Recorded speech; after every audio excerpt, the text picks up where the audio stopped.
Today we're going to be tackling Dad's front end of his 72.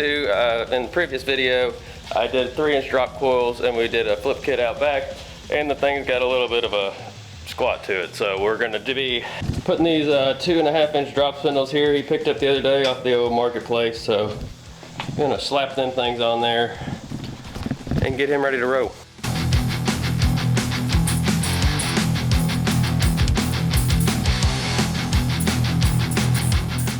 We're going to be removing our brake caliper, get it out of our way here. I'm hoping everything comes off pretty easy because, like I said, we put a 3-inch drop coil on this thing, so everything should be freed up. I'm just hoping the factory 15-inch wheels still work with the drop spindle. That can be a thing that might not work out sometimes. You have to buy aftermarket or something.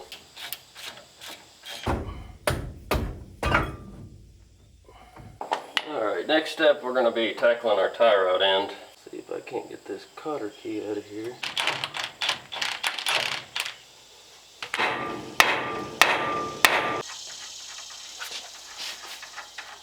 Alright, I'm going to go ahead and position our jack underneath our control arm here, because if you don't, that spring will whip that thing out of our way. So with this just being strictly a drop spindle, we should be able to just kind of keep it where it's at, move our upper control arm up, slide this out, slide the new one on.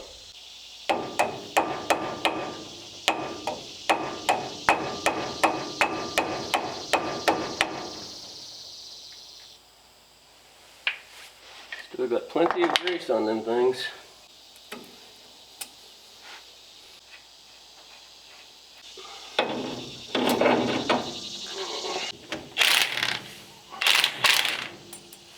That was broke, that's good.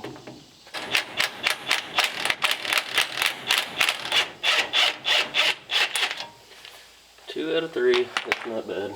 So my upper ball joint here is 7/8. That might change depending on what you got, but just what I've got here. We'll see what this lower is here in just a second. Now this lower's never been apart, so it might be a little bit more of a pain to get this thing off. Alright, so this lower one was a 15/16, and the top, like I said, was a 7/8. Get these things just about backed off where I can get them off finger tight, and then we'll smack this old thing and hopefully it'll separate for us pretty easy.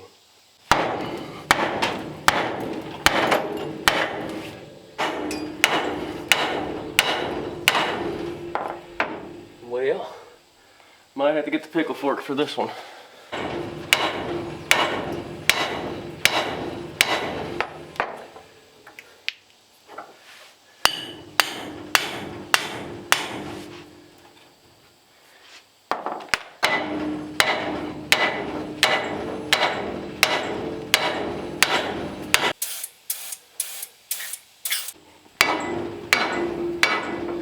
Woo, we win.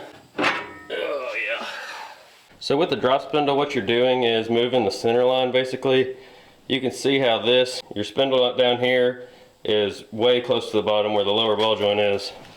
And this one here, believe it or not, moved up about 2.5 inches. So what that's going to do is just bring your wheel up in the middle, getting you the 2.5-inch drop. Let's get the new one on.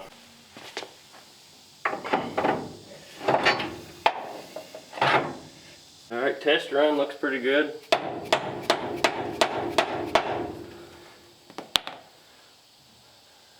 Everything looks like it's going to work out.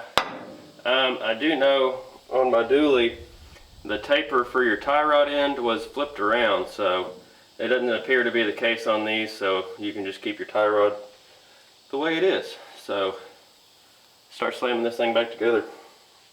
Woo! It's hot here. What's it like where you're from? Is the weather pretty good or is it hot too? I know it's been a pretty hot summer here in southern Indiana so far.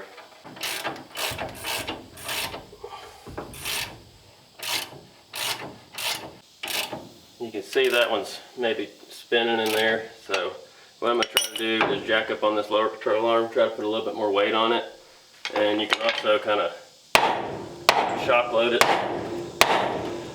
like that. We're going to throw a little bit more weight to her. Oh, got the ball joints. Now we can just start going back with everything. Tie rods, dust shield, rotor, all the good stuff.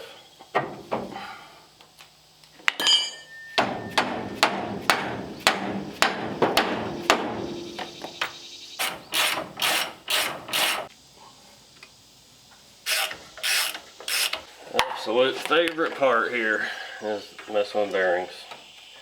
Just checking that thing, make sure it's right first.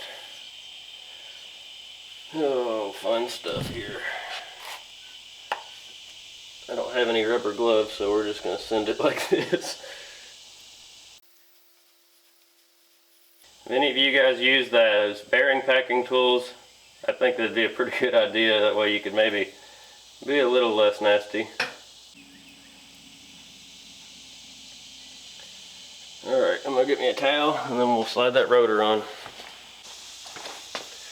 Also, I'm doing this job kind of for my dad for his birthday, so if you don't care, in the comments below say happy birthday, Rod. He'd appreciate that.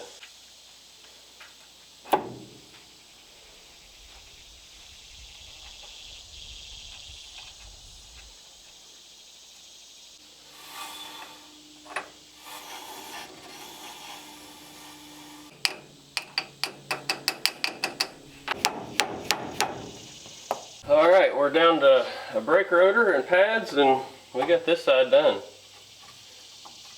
Make sure nothing's rubbing. Everything looks good. Maybe get this mud dauber nest off here real quick. Alrighty. Alright, I got this side all the way buttoned up. I had to end up taking apart the brake line because it was kind of in a bind and didn't want to go on there right. I actually thought I had the wrong rotor on here, so I went to town even. But we got it all reassembled now. We can throw the wheel on it, jump to the other side, hopefully get this thing back on the ground so you guys can check it out. So I went lock to lock on this thing. Nothing's rubbing on this 15-inch wheel, so that's a solid win. Like I said, I'm going to jump to the other side.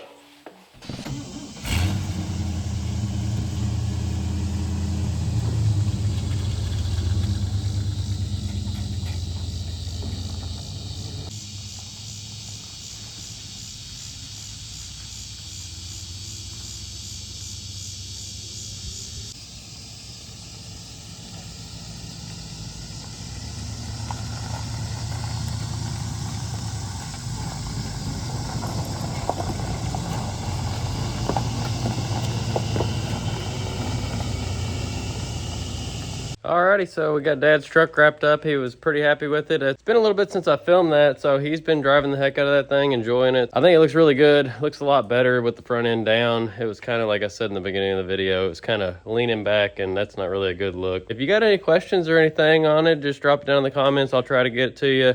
I've done a couple of these, so I'm not an expert by any means, but if there's a trick or tip maybe, or you're struggling with something, maybe I can help you out. So thanks for watching, and I'll see you on the next one.